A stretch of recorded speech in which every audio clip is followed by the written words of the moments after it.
오늘 여러분들과 함께 나눌 하나님 말씀은 왕의 복음 시리즈 제 26번째 말씀입니다. 제목이 제목을 좀 수정해 주시죠.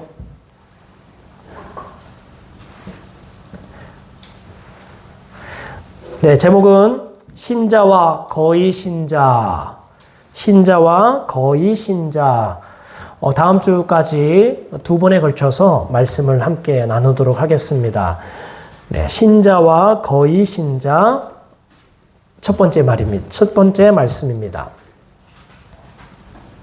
네, 신자와 거의 신자 상이라고 하지 말고 그냥 가로 1, 가로 닫기 그렇게 하시면 될 것 같습니다. 네, 네, 됐습니다. 우리는 두 번째 부르심이라는 제목으로 지난번에 두 주에 걸쳐서 말씀을 나누었어요. 두 번째 부르심이라는 말씀으로 두 주에 걸쳐서 말씀을 나눴죠. 두 번째 주님께서 부르실 때 그 제자들을 이제 세상으로 보내시기 위해서 예수님이 제자들을 부르셨다. 그렇게 말했습니다. 아무튼 이렇게 예수님이 두 번째 부르셔서 제자들을 갈릴리 전역으로 보내셨어요. 이렇게 보내심을 받은 이 제자들 어떻게 했습니까? 2명씩 짝을 지어서 여러 지역으로 나누어졌습니다. 특별히 지시사항이 있었죠. 지침사항이 있었죠. 행장은 어떻게 하라? 가볍게 하라. 그리고 사람들을 만날 때 진실한 관계를 맺어라. 그리고는 사람들에게는 어떤 메시지를 전파해야 될 것인가? 회개의 메시지를 전파하고 귀신 들린 자들과 병든 자들을 치유하는 사역을 감당하라. 그런 명령을 받아서 주님 제자들이 그 명령을 잘 감당을 했습니다. 이렇게 충실하게 그 사역을 감당한 그 사역을 통하여서 제자들의 이름이 아니라 정작 제자들의 이름이 아니라 보내신 예수님의 이름과 존재가 그 넓은 지역에 점점 알려지게 된 것이죠. 마가복음 6장 12절에서 14절 한번 같이 볼까요? 시작. 제자들이 나가서 회개하라 전파하고 많은 귀신을 쫓아내며 많은 병자에게 기름을 발라 고치더라. 이에 예수님 이름이 드러난지라. 헤롯 왕이 듣고 이르되 이는 세례 요한이 죽은 자 가운데서 살아났도다. 그러므로 이런 능력이 그 속에서 일어나느니라 하고, 여기 보니까 제자들이 귀신을 쫓아내고 제자들이 회개하라 전파하였고 제자들이 병자에게 기름을 발라 고치는 일을 했는데, 근데 그것으로 인하여서 예수님의 이름이 드러났다라고 말합니다. 제자들의 선교 여행과 사역을 통해서 결과는 예수님의 이름이 드러난 것이죠. 왜 그럴까요? 제자들이 하던 이 사역과 삶은 예수님이 그동안 하시고 계셨던 삶과 사역과 그 일들과는 너무나 닮아 있었기 때문에 그렇습니다. 그래서 예수님의 제자들을 보고 예수님의 제자들이 하는 일들을 보고 사람들이 누구를 떠올린 거예요? 예수님을 떠올린 거예요. 그 제자들이 예수님과 하는 일들이 너무 비슷하기 때문에 그 제자들이 한 것은 곧 예수님이 한 것과 진배 없다고 느낀 것 같습니다. 이 제자들의 이 특별하고 구별된 삶이죠. 이 여행하는 이 법을 쫓아 살아가는 삶, 이 삶을 통하여 예수님의 이름과 명성이 바로 드러나게 된 것이다 하는 것입니다. 우리는 신자를 어떻게 부르죠? 교인이라고 부르기도 하지만 신자를 그리스도인이라고 부릅니다. 영어로는 크리스찬이라고 말하죠. 그리스도인. 여러분들 그리스도인이라는 뜻은 그리스도인, 그리스도를 믿고 그리스도 예수를 믿고 그리스도 예수에게 속해 있고 그리고 그리스도 예수를 따르는 사람, 이런 뜻이 그리스도인에 있습니다. 다시 말해서 그리스도인은요, 예수님을 믿고 속해 있고 그리고 그분을 따르다 보니까 점점점 예수님을 닮아가기 시작하는 거예요. 예수님을 따르니까 그의 행동에 있어서 그의 모든 행실에서 예수님을 따르니까. 그죠? 그래서 그리스도인은 예수님을 닮아가고 예수님을 따르는 제자라고 말해도 다름이 없습니다. 그리스도인을 통하여서 정작 예수님의 제자가 오늘 하던 일로 인해서 예수님의 이름이 드러난 것처럼 그리스도인의 삶을 통하여서 누가 드러나는 겁니까? 그리스도가 드러나는 거죠. 그리스도를 세상 가운데 드러내는 사람, 그런 사람들이 그리스도인이고 신자다 하는 말입니다. 요즘 한국의 신자의 전체 총 수가 좀 줄어들긴 했지만 그래도 여전히 이 땅에는 신자들이 많이 있습니다. 예수를 믿는 사람들이 많죠. 그런데 이렇게 예수를 믿는 사람들이 이렇게 많은데 세상에 예수님이 방금 말했던 것처럼 충분히 잘 드러나고 있는가 하는 말입니다. 교회 이름은 금방 드러나는 것 같아요. 그리고 어느 설교 잘하시고 유명한 목사님의 이름은 곧잘 매스컴을 타고 드러나는 것 같은데, 그런데 세상에 바로 그 정작 드러나야 될 예수님이 정말 누구이신지, 예수님이 진정으로 무슨 일을 행하셨는지에 대하여서는 여전히 세상이 오리무중인 것 같다라는 느낌이 듭니다. 오히려 세상에서 그 예수님의 이름이 너무도 식상하고 실망스러운 이름으로 점점 변해가고 있지는 않는가라는 생각이 들어요. 오늘 설교를 준비를 하면서 저의 인생을 잠깐, 저의 삶을 잠깐 뒤돌아 봤습니다. 지금까지 한 50년 이상 살아왔잖아요. 살아왔는데 나를 통하여서 얼마나 예수님이 주변에 여러 사람들에게 잘 알려졌는가, 전달되었는가 하는 거예요. 저를 통해서 예수님이 주변 이웃들에게, 그리고 저를 아는 지인들에게, 그리고 저에게 속해 있는 가족들에게, 자녀들에게 얼마나 잘 알려져 가고 있는가 라고 하는 생각을 잠깐 해봤습니다. 오늘 예수님 공생의 기간에는요, 지금 이 시대하고는 좀 사뭇 달랐던 것 같아요. 왜냐하면 이 공생의 기간에 이 제자들의 사역을 통해서 예수님이 굉장히 유명해졌거든요. 공생의 초기 예수님이 가버나움 지역에서부터 시작되었는데 얼마 가지 않아서 이제는 갈릴리 전역으로 예수님을 모르는 사람이 없을 지경이 되어버렸습니다. 심지어 예수님의 소문이 이 갈릴리 지역 분봉왕이었던 헤롯 왕, 오늘 본문에 등장하는 핵심 인물이었던 이 헤롯 왕에게까지 예수님에 대한 소문이 귀에 들어간 것 같아요.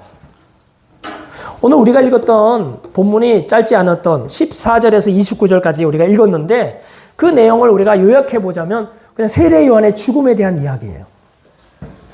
7절부터 13절까지는요, 오늘 본문 바로 전에 12제자를 파송하는 이야기가 나오고, 그리고 오늘 본문 29절 바로 다음 절 30절에 가면 그 파송된 제자들이 돌아와서 예수님께 그 사역, 선교, 보고를 하는 이야기가 나오니까 오늘 본문은 이 예수님 12제자 파송하는 이야기 사이에 끼어있는 이야기 같이 들립니다. 사실은 문맥적으로 보면요, 이 14절에서 29절까지 있는 이 세례 요한의 죽음 이야기가 빠져 있어도 전혀 문맥상 이상해 보이지 않아요. 자연스럽게 연결되는 겁니다. 한번 볼까요? 13절, 30절이죠. 오늘 본문 앞뒤를 싸고 있는 절들입니다. 같이 읽어보겠습니다. 많은 귀신을 쫓아내며 많은 병자에게 기름을 발라 고치더라. 사도들이 예수께 모여 자기들이 행한 것과 가르친 것을 낱낱이 고하니, 보세요. 오늘 본문 14절부터 29절 빼도 전혀 문맥상 이상해 보이지 않잖아요. 사역을 한 다음에 돌아와서 보고한 내용이기 때문에 그렇습니다. 굉장히 자연스럽죠. 그리고 다른 복음서에서도 이 이야기가 이렇게 끼어 들어가 있지 않아요. 유독 마가가 마가복음에서 이 이야기를 끼워 넣은 것 같습니다. 왜 마가는 이 예수님 제자들의 파송 이야기 사이에 이 세례 요한의 죽음 이야기를 이렇게 일부러 끼워 넣었을까요? 그것도 있잖아요. 이 14절부터 29절 이 세례 요한의 죽음의 이야기는 한참 이전에 이미 벌어진 과거의 일이기도 합니다. 과거의 일을 오늘 그 문맥상으로 끼워 넣은 거죠. 어떻게 하냐고요? 마가복음 1장 14절을 보면 압니다. 마가복음 1장으로 올라가 보면 요한이 잡힌 후 예수께서 갈릴리에 오셔서 하나님의 복음을 전파해요. 다시 말해서 이미 예수님이 갈릴리에 오셔서 복음을 전파하기 시작할 때 요한은 이미 헤롯에게 잡혀 있던 시대였어요. 이미 잡혀 있고 나서야 예수님이 본격적으로 갈릴리에서 복음 선포 사역을 시작했다 하는 말 아닙니까? 그러니 그렇게 잡힌 후에는 얼마 가지 않아서 예수님이 이제 본격적으로 갈릴리에서 복음 전파 사역하는 그 어간에 이미 세례 요한은 죽고 말았어요. 순교하고 말았죠. 참수형을 당하고 말았다는 것입니다. 여러분들 그러니까 지금 마가는요 6장에 와서야 이 세례 요한의 죽음의 이야기를 조금 전문적인 용어로 플래시백이라고 하는 단어인데 이 플래시백은 뭐냐 하면은 과거의 장면을 순간적으로 이 전환해서 그 장면으로 나아가는 장면, 기법 이것이 플래시백입니다. 그래서 과거로 돌아가는 거예요. 자, 이런 장면인데 그 장면의 이야기를 무려 16절을 통해서 길게 아주 자세하게 오늘 마가복음 안으로 들여오고 있다 하는 말이죠. 그렇게 대충 흘려 넘어가야 될 내용이 아닌 겁니다. 마가는 굉장히 의미를 담아서 이 세례 요한의 죽음의 이야기를 제자들의 이 파송 이야기 속으로 끄집어 온 것이죠. 그러므로 여러 가지를 이 상황들을 미루어 볼 때 세례 요한의 사역과 죽음이 제자도를 이해하는데 제자들의 삶을 이해하는데 아주 중요한 역할을 하고 있다는 것이죠. 그리고 더 나아가 그리스도를 제자로 인하여서 드러난 그 그리스도를 온전히 드러내고 이해하는데도 아주 중요한 사건이 아닐 수 없다 하는 것입니다.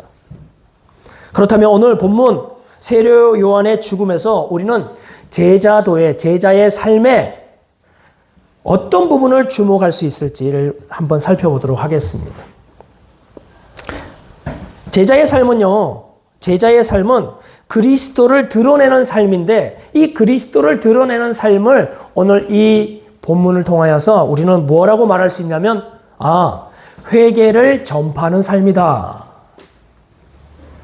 회개의 메시지를 세상 가운데서 전파하고 전하는 삶이 제자의 삶이고 그것이 예수님을 드러내는 삶이다 라고 하는 것으로 알 수 있습니다. 세례 요한이 요단강에 처음에 와서 세례를 주면서 세례 사역을 하면서 처음 외쳤던 첫 일성이 뭘까요? 그것이 바로 다른 말이 아니라 세례를 주면서 회개하라 천국이 가까이 왔느니라 이렇게 외쳤거든요. 회개하라 천국이 가까웠다. 이 말은 뭐냐면 너희가 회개하지 않고 그대로 살면 이대로 가면 죽는다 하는 메시지를 전한 겁니다. 홍수 재앙을 경고했던 노아처럼 말이죠. 너희들이 저 방주에 들어오지 않으면 너희들이 죽는다 하는 말과 같은 불의 재앙을 유황불의 재앙을 경고했던 요나처럼 말이죠. 너희들이 회개하지 않으면 40일 후에 유황불이 떨어진다 하는 메시지와 같은 메시지 아니겠습니까? 오늘 본문에는요 세례 요한과 또 주요 인물 헤롯이 등장하는 것을 보게 됩니다. 오늘 우리가 주로 다룰 것은 세례 요한이에요. 그렇지만 다음 주에 우리가 신자와 거의 신자 이 두 번째 이야기를 나눌 때는 헤롯에 대해서 조금 더 살펴보려고 해요. 자, 그렇지만 오늘 헤롯을 잠깐 우리가 알 필요가 있어서 설명을 드리겠습니다. 헤롯은요, 헤롯 대왕, 예수님이 태어나실 때 그때 2세 미만으로 다 유아를 살해했던 그 사람이 헤롯 대왕이거든요. 그 헤롯 대왕의 아들입니다. 헤롯 대왕의 아들이면서 갈릴리 지역의 분봉왕 이었는데요. 자신이 원래 데리고 있던 이 부인과는 이혼을 하고 나서 그 이혼한 이유가 뭡니까? 자기의 이복 동생 빌립의 아내 헤로디아와 결혼하기 위해서 이혼을 하고 결혼을 한 겁니다. 동생의 아내를 빼앗아온 거죠. 취하여 온 것이죠. 이것은요, 형제의 아내를 취하지 못하도록 한 율법을 분명하게 어긴 행동이었습니다. 세례 요한은 이제 이 헤롯에게 가서 이 행동이 옳지 않다 하며 계속 지적하여 말한 것 같습니다. 18절 우리 같이 한번 읽을까요? 18절을 한번 같이 보도록 하겠습니다. 네. 제가 읽겠습니다. 그거 아닙니다. 네. 지워주세요. 6장 18절입니다. 이는 요한이 헤롯에게 말하되 동생의 아내를 취한 것이 옳지 않다 하였습니다. 요한이요, 헤롯에게 말했어요. 동생 아내를 취한 것은 옳지 않다. 이 말은 뭡니까? 동생의 아내를 취하는 것은 범죄다, 죄다. 율법의 말씀을 빗대어서 그렇게 말한 거예요. 여러분들, 그것은 다름 아니라 십계명이었습니다. 십계명 한번 보시죠. 출애굽기 20장 17절. 출애굽기 20장 17절 같이 읽겠습니다. 시작. 내 이웃의 집을 탐내지 말라. 내 이웃의 아내와 그의 남종이나 그의 여종이나 그의 소나 그의 낙이나 물은 내 이웃의 소유를 탐내지 말라. 내 이웃의 아내, 남종, 내 이웃의 여종, 소, 낙이 내 이웃의 소유 탐내지 말라. 다시 말해서 헤로디아는 빌립의 소유였어요. 빌립의 가족이었어요. 그런데 헤로디아가 예뻐 보였는지 아름다워 보였는지는 모르겠지만 그 동생의 아내를 힘으로 빼앗아 오는 거죠. 이것은 정확히 출애굽기 20장 17절 십계명 10번째 계명을 어기는 일이었습니다. 그래서 지금 요한은요, 헤롯에게 가서 옳지 않다 회개하라, 돌이키라 계속 말해주고 있는 것이죠. 여러분들, 율법은요, 우리 신자에게 지금 어떤 의미가 있습니까? 율법은요, 지금 신자들에게 여전히 유효합니다. 율법은 신자들에게 여전히 유효하죠. 은혜 안에 거하는 성도에게 율법은요, 그 성도들로부터 퇴장하는 것이 아니라 원래 그 율법이 있던 원래 제자리로 돌아가는 것이라고 말해주고 있습니다. 오늘 예수님의 제자들은 율법에서 자유케 되긴 하지만 율법을 버리는 것이 아니라 율법이 원래 하나님께로부터 우리에게 주어졌을 때 그 자리로 되돌려가는 것, 이것이 신자에게 율법의 의미인 것이죠. 주님은요, 복음서에서 신약이죠. 복음서에서 율법을 어떻게 대하라고 했습니까? 율법을 1.1약이라도 폐하지 말라. 나는 율법을 폐한 적이 없다라고, 폐하지 않으신다라고 말씀하셨습니다. 그리고 신약교회 성도들에게 율법을 어기며 불순종하는 그 죄와 어떻게 하라고 했습니까? 죄와 싸우되 피 흘리기까지 싸우라. 그렇게 말씀하지 않으셨습니까? 여러분들, 오해하면 안 돼요. 예수님 안에 우리가 이미 의롭게 되었으니, 예수님이 우리의 모든 죄를 다 담당하셨으니 우리는 이제 적당하게 타협하면서 살아도 되는 것입니까? 성경은 절대 그렇게 말을 하고 있지 않아요. 피 흘리기까지 싸우라 이렇게 말했어요. 마음은 원이지만 육신이 연약하니까 적당하게 어쩔 수 없지 뭐 남들 다 어겨가면서 사는데 나라고 뭐 별 수 있나 하면서 그렇게 살라는 말이 성경에는 어디에도 없습니다. 피 흘리기까지 싸우라 이렇게 말했어요. 1.1핵이라도 패하지 않는다 하는 말과 같습니다. 여러분들 율법은요 선한 것이라고 성경은 말해주고 있어요. 율법은 하나님이 친히 우리를 창조하실 때에 인간의 삶을 위하여서 인간의 행복과 복을 위하여서 하나님이 주신 선물이기 때문에 그렇습니다. 율법은 악하지 않습니다. 율법을 지키는 것은 굉장히 선한 일이고 그 일로 인해서 우리의 삶이 윤택해지며 행복해지게 만드는 것이 율법이기 때문에 그렇습니다. 여러분들 하나님의 말씀이 무엇을 우리에게 말해주고 있습니까? 하나님의 말씀은요 우리에게 때로는 책망하는 메시지로 옵니다.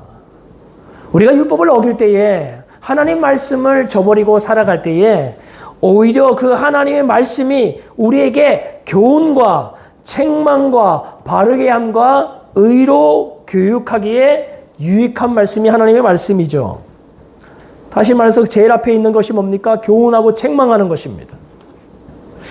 성경의 말씀은 우리로 하여금 죄에서부터 돌이켜서 우리를 책망하며 바르게 하려고 우리에게 주어진 말씀인 줄 믿습니다.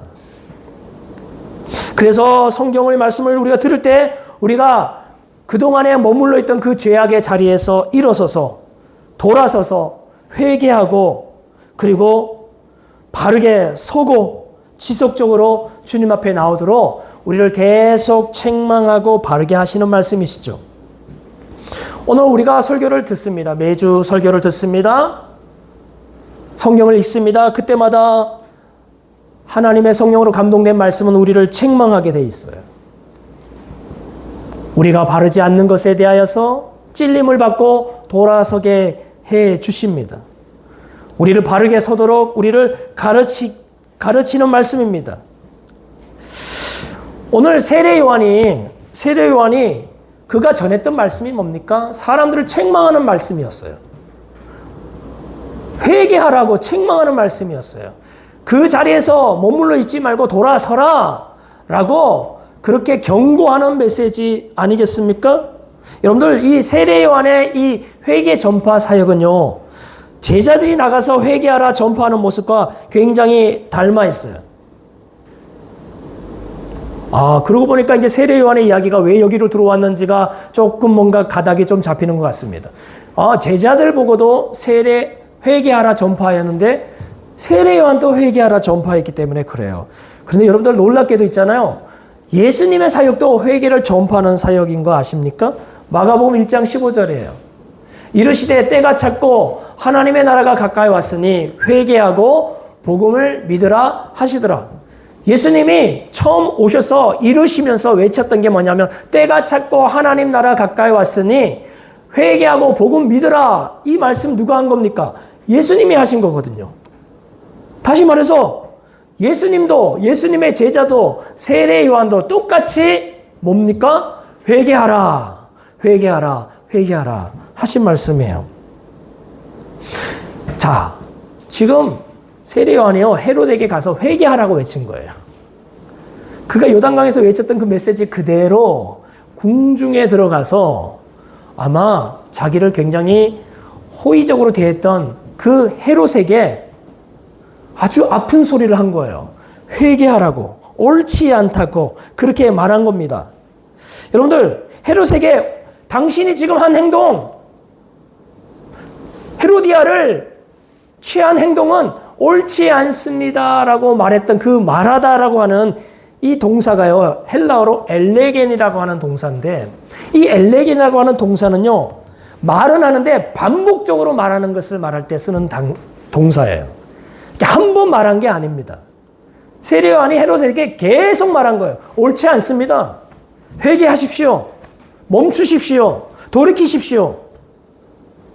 라고 계속 말한 거예요. 그 여인을 돌려주십시오. 라고 한 것입니다. 여러분 절대 권력을 행사하던 세상의 권력자 아니겠습니까? 헤롯이? 그 권력자 앞에 책망과 회개의 메시지 한 번 하는 것도 그것도 쉬운 일이 아니에요. 근데 한 번이 아니라요. 피가 따갑도록 계속 하는 겁니다. 반복적으로 하는 겁니다. 이것은 굉장히 위험한 일 아니겠습니까? 생사 여탈권을 가지고 있는 절대 권력자인 헤롯에게 말이죠. 헤롯의 마음을, 심기를 굉장히 거스르게 하고 불편하게 할 수 있는 말입니다.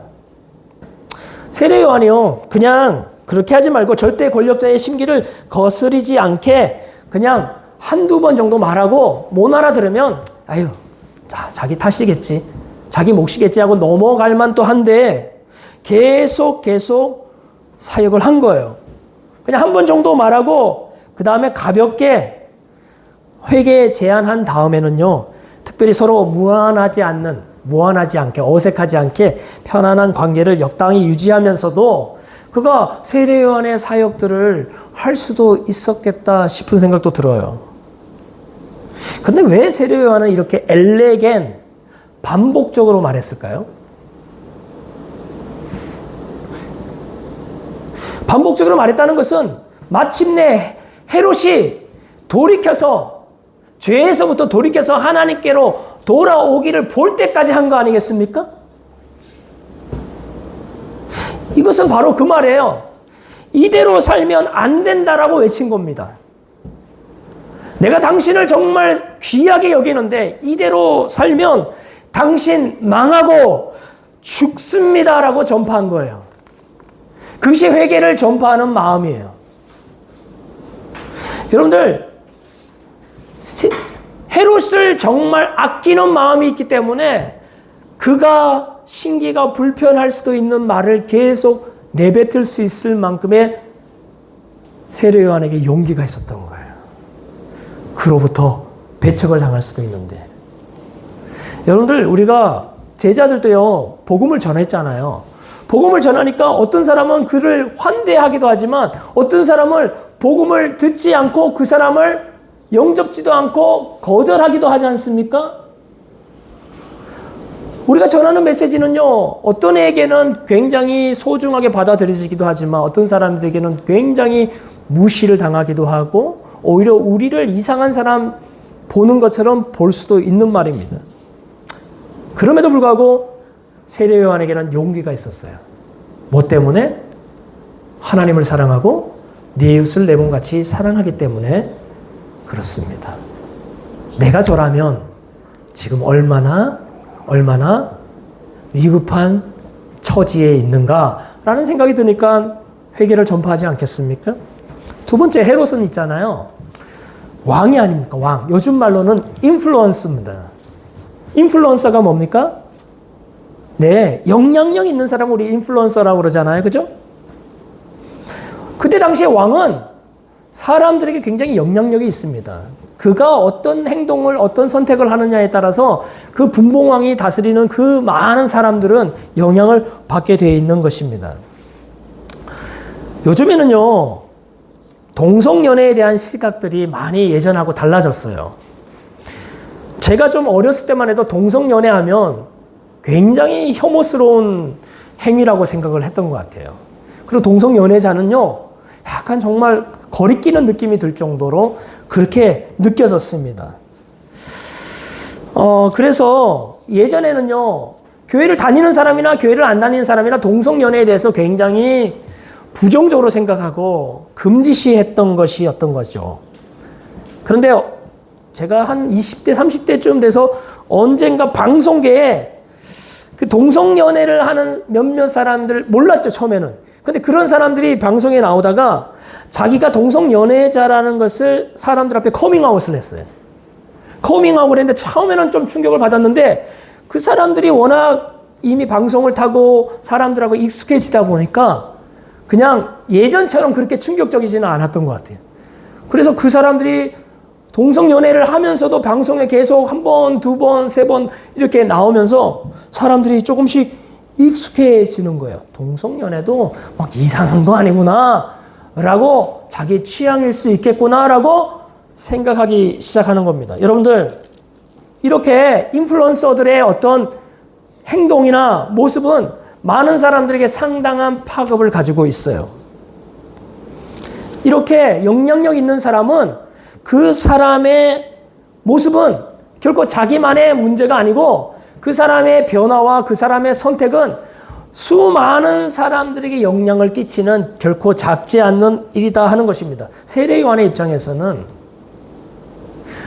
이스라엘 공동체를 이끌어가야 될 분봉왕이었던 헤롯이 저렇게 버젓이 10계명 10번째 계명을 어기고서도 이렇게 가만히 있는 것이 얼마나 많은 사람들에게 영향을 끼칠 것인가 라고 생각을 했던 것 같아요. 그래서 세례 요한을 주님 앞에서 회개케 해야 되겠다 라고 한 것 같습니다. 여러분들, 우리가 어느 자리에 있는가는요 굉장히 중요합니다. 우리가 높은 자리, 영향력 있는 자리에 가고 싶겠죠? 그렇다면 그 사람에게는 반드시 하나님께서 그 자리의 무게만큼이나 그 사람의 책임도 묻는다 하는 말이에요. 아무튼 이 세례 요한의 이 끈질긴 회개 전파 사역은 아쉽게도 그 결과가 그렇게 좋지 않았습니다. 결국은요, 그 결과는 뭡니까? 헤롯의 회개가 아니고 세례 요한의 죽음이었어요. 우리가 전하는 모든 복음 사역에는요, 이렇게 좋은 결과도 있지만 사람들의 거절과 사람들의 반대에 부딪힐 수도 있다는 말이에요. 오히려 그 일로 인해서 내가 심한 손해를 받을 수도 있고 상처도 받을 수 있는 것입니다. 심지어 여러분들, 오늘 이 헤롯의 아내 헤로디아는 어떤 입장입니까? 헤롯의 아내는요 분노하고 혐오까지 했어요. 19절 한번 볼까요? 19절. 헤로디아가 요한을 원수로 여겨 죽이고자 하였으되 하지 못한 것은, 헤로디아는요 요한을요 감옥에 투옥시키는 정도가 아니라 아예 죽이고 싶었을 정도로 자기의 결혼에 대해서 폄하하거나 반대하는 이 세례 요한을 아주 혐오하는 입장이었습니다. 분노하는 입장이었습니다. 여러분, 지금 우리가 복음을 전하면요 세상이요 무관심할 정도가 아니라 지금 이 시대는요 교회를 어떻게 합니까? 혐오 단체처럼 여기는 사람들도 많잖아요. 그죠? 그러니까 우리가 그리스도인이라고 자기를 드러내기도 약간 좀 쉽지 않는 냉랭한 시대가 벌써 이루고 만 것 같아요. 헤로디아가 세례 요한의 일을 혐오스럽게 바라보는 것처럼 지금도 그런 거 아닌가 이런 생각이 들어요. 결론은 뭡니까? 결과적으로는요 더 나아가서 세례 요한이 혐오를 받는 수준이 아니라 아까 제가 말했듯이 이 세례 요한의 이야기, 이 본문의 마지막에 한 단어가 이 세례 요한의 사역의 결과를 말해주고 있는데 그것이 바로 다름 아닌 시체라는 단어입니다. 29절을 한번 볼까요? 29절 같이 읽겠습니다. 시작. 요한의 제자들이 듣고 와서 시체를 가져다가 장사하니라 이렇게 했어요. 여러분들, 이 시체는 그냥 시체가 아니잖아요. 여러분들 알다시피 목이 베인 시체예요. 아니, 목이 베인 목이잖아요. 그러니까 이 시체를 가져온 거예요. 참수당한 비참한 요한의 몸이었습니다. 죽은 몸이었습니다. 여러분들, 세례 요한의 삶을 우리가 한번 잠깐 보면 태어나면서 어떻게 살았죠? 네, 광야에서 털옷을 입고 살았어요. 석청과 메뚜기를 먹었던 그런 삶을 살아갔습니다. 굉장히 가난한 서민의 삶을 살았어요. 화려한 것은 어디에서나 찾아볼 수 없을 만큼 그렇게 너무나 누추한 모습으로 평생을 산 거 아니겠습니까? 근데 그의 결과가 뭡니까? 목베임이었어요. 너무 부당한 것 같지 않습니까? 세례 요한의 인생을 우리가 볼 때에 본인이 아니면 그 가족이 볼 때는 얼마나 부당하다고 느끼겠습니까? 근데 오늘 여러분들 우리가 마가복음을 전체를 한번 읽어본다면 이 세례 요한의 이 시체라고 하는 단어가 놀라운 반전을 하나 보여주고 있는데 그 단어가 또 한 번 더 나오거든요.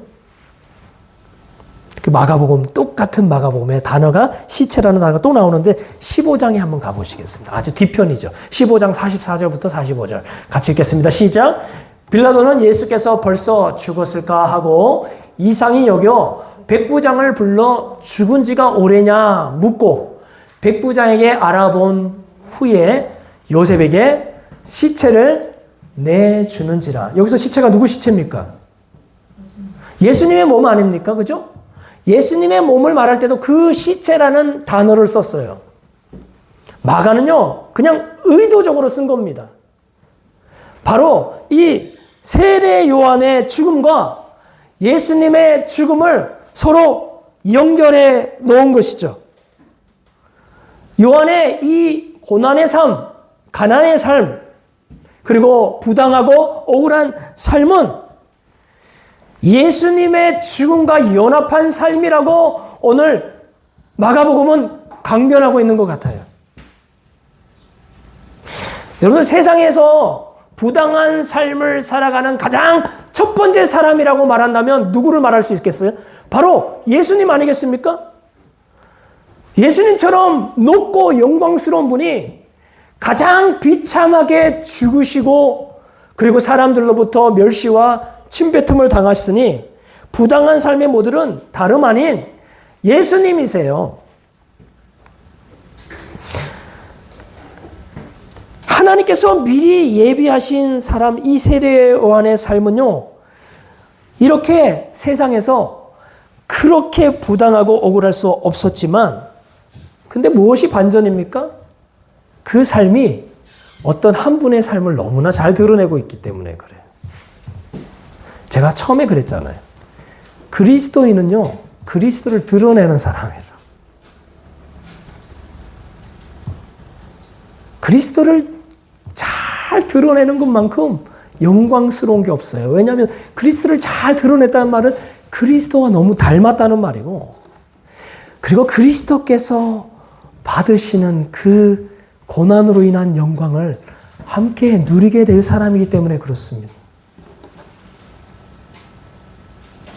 여러분들 심지어 헤롯마저도 있잖아요.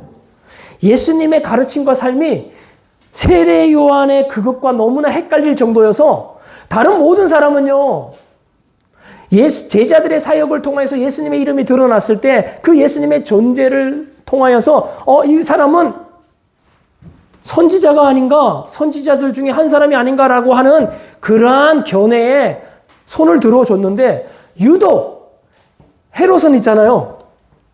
그 사람을 누구라고 말했습니까? 죽은 세례 요한이 환생하여서 예수에게로 들어갔다라고 말했으니 자기가 볼 때 세례 요한의 죽음과 예수 그리스도와는 너무나 닮아 있다라고 본 거 아니겠습니까? 여러분들, 오늘 설교를 이제 마무리하려고 해요. 성경은 우리에게 이런 약속을 줍니다. 그리스도인이 우리에게 이런 약속을 줍니다. 로마서 8장 18절이죠. 같이 읽겠습니다. 시작. 생각하건대 현재의 고난은 장차 우리에게 나타날 영광과 비교할 수 없도다. 바울은 로마에 있는 성도들에게, 그리스도인들이 이렇게 말해요. 우리가 지금 복음을 전파하고 회개를 전파하며 그리스도인으로 살아갈 때 겪게 되는 이 고난은 장차 우리에게 나타날 그 영광스러운 영광과 좋게 비교할 수 없다고 그렇게 외쳤습니다. 세례 요한의 고난의 삶은요, 이 땅에서는 부당하게 처우를 받을지 몰라도 오늘 하나님 앞에서는 결코 부당하게 여김받지 않으십니다. 아니, 오히려 세상에서 부당한 만큼이나 하늘에서 비교할 수 없는 환영과 영광 가운데 임하게 될 줄 믿습니다. 빌립보서에 이렇게 신자의 고백을 합니다.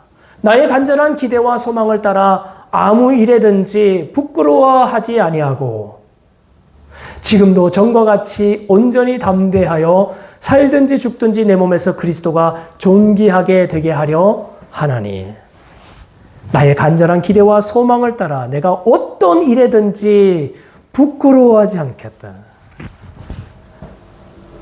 내가 온전히 담대하여서 살든지 죽든지 그 모든 것이 그리스도가 존귀하게 되게 하는 도구가 될 것이다. 그렇게 얘기했습니다. 오늘 신자의 고백, 그리스도인의 고백, 초대교회, 신약교회 성도들의 고백이 이러했습니다. 여러분들, 우리가 이 땅을 살아가는 동안 복음과 우리 주 예수 그리스도를 위하여서 받는 고난이라면 여러분들 그 고난은 세상 속에서 가장 그리스도를 온전하게 드러내고 전하는 통로가 될 줄 믿습니다. 세상은요, 우리의 성공이 예수 그리스도를 드러낸다고 그렇게 호도합니다. 제가 아까 갈릴리 지역에서는요, 제자들의 사역을 통해서 예수님이 잘 드러났는데 지금은 그렇지 않다고 말했지만 사실은 그때도 문제가 참 많았어요. 왜냐하면요, 그때 제자들이 하는 많은 사역을 통하여서 예수님이 유명하게 되기는 했지만 예수님이 온전하게 바르게 드러나지는 않았기 때문에 그래요. 사람들이 예수님의 하신 일들, 제자들이 하는 사역을 보면서 예수님을 왕으로 모시려고 했거든요. 정치적인 왕으로 모시려고 했거든요. 그러니까 그때도 역시 예수님이 온전하게 드러나지 않았어요. 언제 예수님이 온전하게 드러납니까? 우리가 주와 복음을 위해서 고난을 마다하지 아니하고 간절한 기대와 소망을 따라 아무 일에든지 복음을 전파하고 회개를 전파하는 일에 부끄러워하지 않고 심지어는 살든지 죽든지 망하든지 그 모든 것이 그리스도가 존귀하게 드러날 것을 우리가 기대하고 소망하자. 그렇게 나아간 것이죠.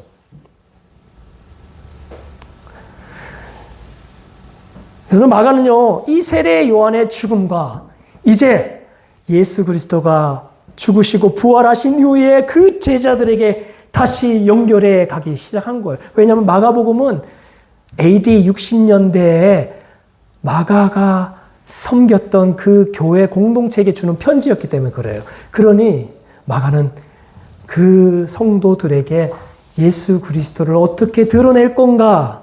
세례 요한의 죽음이 예수 그리스도를 드러내는 탁월한 방법이라고 하는 것을 보여준 것이죠. 여러분, 사도행전 교회 시대에요, 예수님이요, 일어선 장면이 한 명 나옵니다. 여러분 잘 아시죠? 그죠? 언제 일어나셨나요? 보좌에서? 스데반이 순교하는 장면이었어요. 우리 사도행전 7장 55절을 보니까 스데반이 성령 충만하여서 하늘을 우러러 주목하여 하나님의 영광과 및 예수께서 하나님 우편에 앉으신 것이 아니라 서신 것을 보고 이렇게 됐어요. 스데반의 순교와 고난의 현장을 천상에서 보시는 성자 예수님께서 일어나셨어요. 그리고 그는 세례요한은 성령에 충만하여서 고난과 그 연합되어진 하늘에서 하나님의 영광이 충만한 것을 보게 됩니다.